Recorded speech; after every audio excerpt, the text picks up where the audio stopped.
Hey guys, Steven here, Fanatic Perspective. Going to 5,000 subscribers September 7th. Texas LSU. Very excited. Can't wait. Excited for all the growth of the channel. Thank you for subscribing and sharing. We've had a pretty crazy uptick in terms of our followers and we want to continue the momentum. I want to talk about my Dallas Cowboys today and the battle, the leaks today. I've been getting text messages.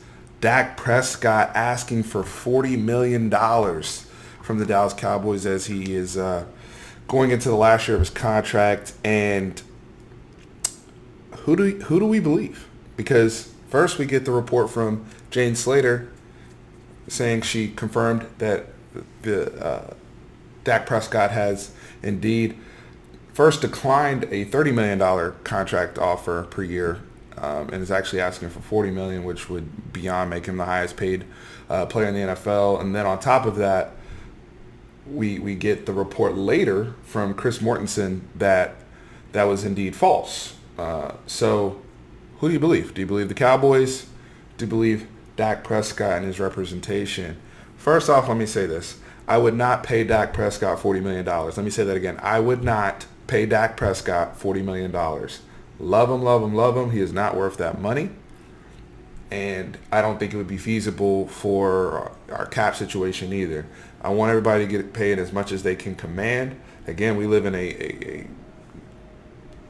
capitalistic free trade society, and if you can command that for your goods and services, go ahead, knock yourself out. I'm all for it. However, we do operate under the realm of a salary cap in this particular sport. And even more pertinent to the Cowboys, Ezekiel Elliott and Amari Cooper still need to get paid as well. So we have to, as a team, when I say we, I'm talking about the Dallas Cowboys, have to operate from a practical manner when it comes to these contracts. Now, with all of that being said, I do personally believe Dak Prescott and his camp over the Dallas Cowboys. Here's why. When this story first leaked, the Dallas Cowboys were the one that leaked the story, and it's obvious that they were the ones that leaked it because it would make zero sense for Dak Prescott and CAA to leak that he declined this other contract and, very intimate details of a negotiation. Number two, that's how negotiations work. Typically, you're going to ask for greater value than what you even think you're worth to see if you can command that dollar. So whether they ask for it or not isn't really the point. Where I'm coming from is I believe the Cowboys are trying to penny pinch here to some degree because they made a mistake earlier in the offseason by not getting this done and allowing the Seattle Seahawks and, more importantly, the Philadelphia Eagles to reset the quarterback market. And now the Cowboys have found themselves in a bind with Dak Prescott, whose value, however you feel about Dak or not, his value is increasing because of this. And if they had gotten this done early and were really the first ones to the table, especially with a guy who is a fourth-round pick, and that fourth-round pick is very important. I'll get to that later on here in this video. They should have got the deal done earlier because the Eagles, who had, could have exercised a fifth-year option on Carson Wentz, they actually got him done a year early. So where does that put us as an organization? It's gotten ugly. Today was the first day where it's gotten ugly. Now the Cowboys, also the other reason why I put more of this on the Cowboys is they played DeMarcus Lawrence kind of in a very similar manner where there were leaks and kind of hardball. DeMarcus Lawrence was franchise tag, I believe, 2 years in a row before he ultimately was able to come to terms with the Cowboys. And, they played hardball with him as well. So I don't mind the Cowboys playing hardball with Dak. Where I take issue is when you purposely leak something like this, and why would you leak something like this? So because they understand the public opinion of Dak Prescott, and let's just be real, he's the most scrutinized in terms of on-the-field play. He's the most scrutinized player in the NFL right now as it currently stands. You can make the argument that all-encompassing it might be Antonio Brown, but in terms of just on-the-field play and where people value him amongst his position group, I don't even think it's really close with Dak Prescott right now. He gets heat every which way as soon as you turn the TV on, as soon as you log on to Twitter. So the Cowboys are really playing on that by releasing this, and now you have full court press amongst everybody in the media, casual fans, people that are haters, just launching on Dak because for the first time, Dak's character is now under attack. Is he being selfish? He's not being a team player. Does he really want to win, or is money more important to him? Even though everything in his body of work and how he's really behaved since he's been entrusted with this franchise early on before he may or may not have been even ready to do it, has said otherwise.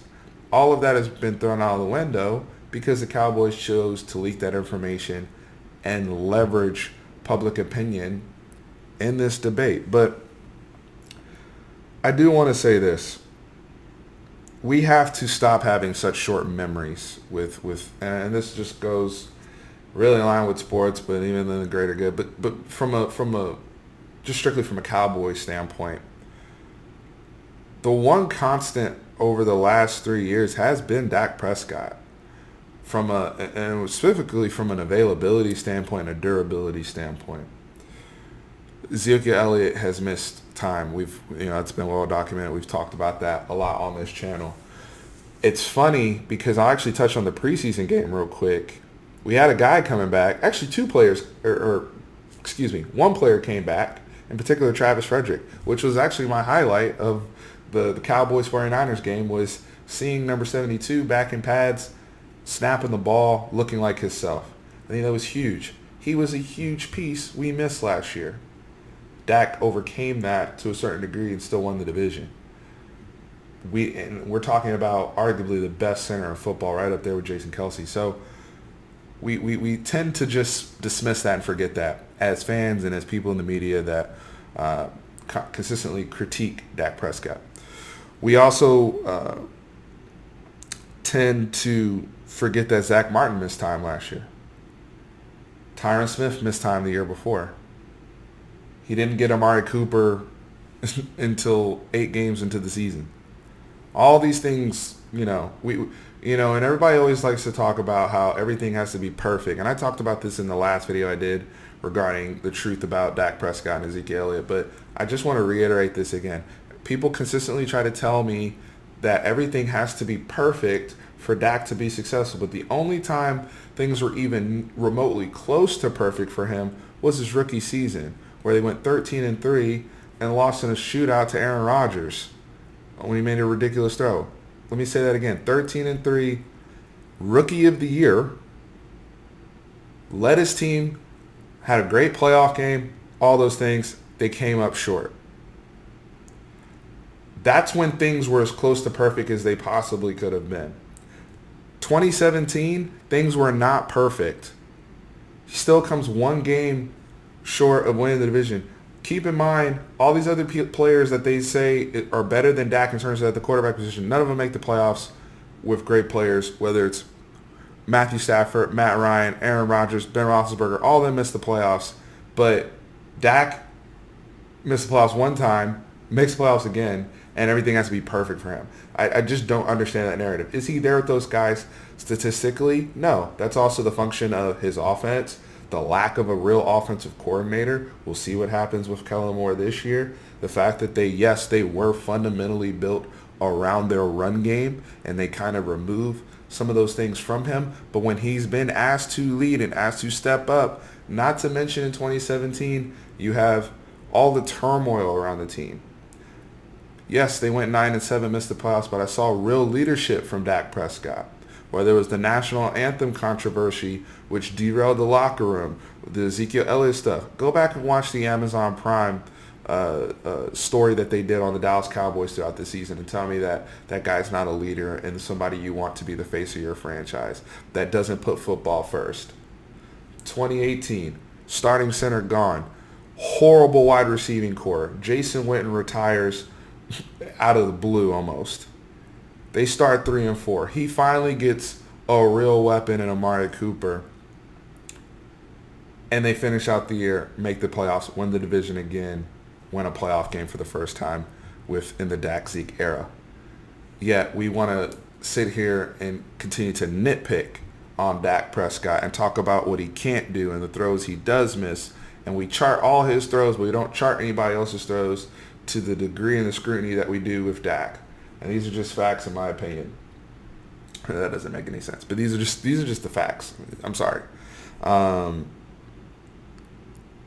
You go back to the preseason game. I said the best thing about the game was Travis Frederick being back. Thought Cooper Rush played a pretty good game, threw the ball well. If Cooper Rush has to play during this season for any particular reason and has to lead us for, say, a few weeks, we may fall out of playoff contention. That's the drop-off we're dealing with here. Because, again, this team has not addressed the backup quarterback position, which only puts more of a burden on Dak Prescott. And we've been very fortunate that he's been able to play all 48 games of the regular season that he's have been available to him. Cooper Rush, Mike White, at this point, I don't even think he's one of the 53 best players we have, and I don't think he should make the team, in my opinion, based upon what I've seen. I haven't really seen him develop, and granted, yeah, you're playing behind backup linemen, but, just the way he holds the ball, very indecisive and not confident, you see that. Can I put somebody like that in a real game?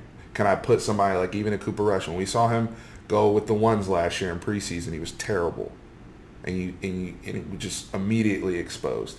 So I really believe we take a lot of things for granted because he's always been available. But the moment people forget we were 4-12 the year before Dak Prescott got here, and a lot of people will try to refute my point by saying, well, Ezekiel Elliott was a big part of that as well in terms of the turnaround. And yes, that is accurate to some degree. Darren McFadden in 2015 started 10 games as the fourth leading rusher in the NFL. We ran for over 1,800 yards as a team. Even Joseph Randle had pretty decent numbers in there before, he turned into the Hamburglar. So you have really still a productive running game in 2015. The quarterback situation was a mess in the games that Tony Romo did not play due to injury, whether it was Matt Castle, Brandon Whedon, and now our offensive coordinator, Kellen Moore, in there. The stabilizing force between that 4-12 and the 13-3 we went on the next year, Dak Prescott was a huge part of that. Dak Prescott's been a huge part of the 32-16 record. And don't listen to these people talking about quarterback record doesn't matter, because they'll turn around the same breath and criticize people like Kirk Cousins and Matthew Stafford for losing games, but then they don't want to give Dak Prescott credit for winning games. But they'll turn around in another vein and give Tom Brady credit for winning as well when he throws more interceptions and touchdowns in playoff games. So people are just moving the needle all over the place. Use your eyes, use your brain, and think through these things. When I heard the report today about the $40 million, at first I was like, yeah, no way I'm paying Dak. He's crazy for asking for that. However, when I thought out loud, I'm like, where did this report even come from? Who got this information? How did this get out? Especially when you hear he declined to offer. It's very clear where it came from. So it's just, critical thinking skills, right? And deducing information, because let's be real, there's a lot of fake news out here today in the media. And I'm not even saying James Slater misreported, nor that I'm saying Chris Mortensen and Dak's camp is telling the truth. I think they're both accurate in their reporting, but the bottom line is this is a game in negotiations, and this is how negotiations go. And right now it's intense. I think today was ugly, but the last thing I'll end with is this, or two things. A, just to finish the point I had before about 2015 versus after we acquired Dak Prescott, you don't know how good you have something until it's gone. And I'll leave it at that. And a lot of y'all felt that way about Tony Romo. And I hope we don't have to end up in that situation with Dak Prescott. The other thing I will say is this is starting to remind me of the Kirk Cousins versus the Washington Redskins situation. He was also a fourth-round pick and a guy who, statistically deserved the money that he was asking for, but the team wasn't necessarily leading the team to the productivity, and the team never really felt like he was an elite of the elite guy. Ultimately was franchised a few times and then was, traded or not traded, let go. They traded for Alex Smith, from the Kansas City Chiefs, decided to move on.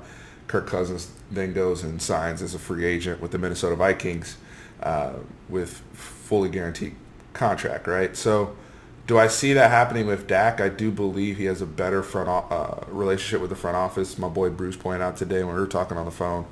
I definitely believe that, but at the same token, I could easily see the Cowboys saying, if they can't find a common ground, saying, hey, we'll play this out in the regular season, and if there's not an uptick in your performance, we're as an organization willing to take that risk that you may get a tick better with the offense suiting you, but not necessarily enough to where we can warrant the money you're looking for, and we'll franchise you.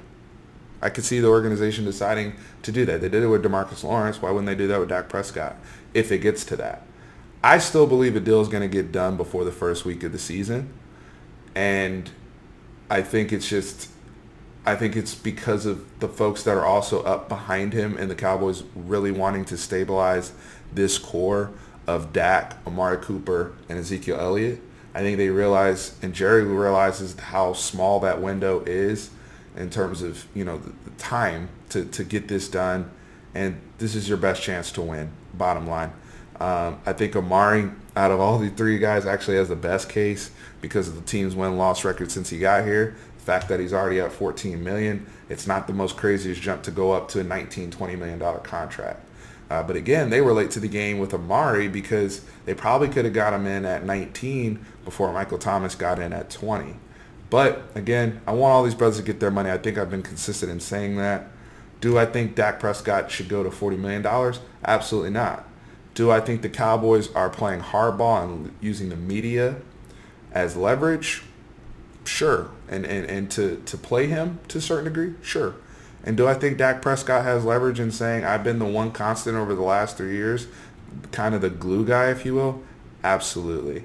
So it's a very complicated situation.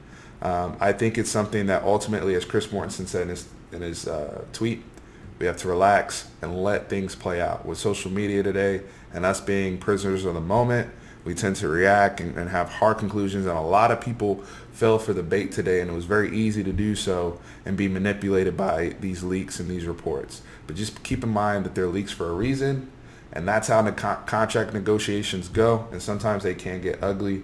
But for the sake of the football team, for the sake of this season, so that we can get focused and be in the best mental state, because right now we're already not with Ezekiel Elliott, not there. But in order for us to get back, we got to kind of have to stay out of the kitchen with other people's money and let things work out how they may. Love to hear people's comments. I know a lot of y'all are probably going to chime in and sound off on Dak in a negative manner if you choose to. Just make sure you come with some evidence and good points, and love to discuss with you guys. As we head to 5K, I appreciate everyone, like I said, that shares our content and contributes into the discussion.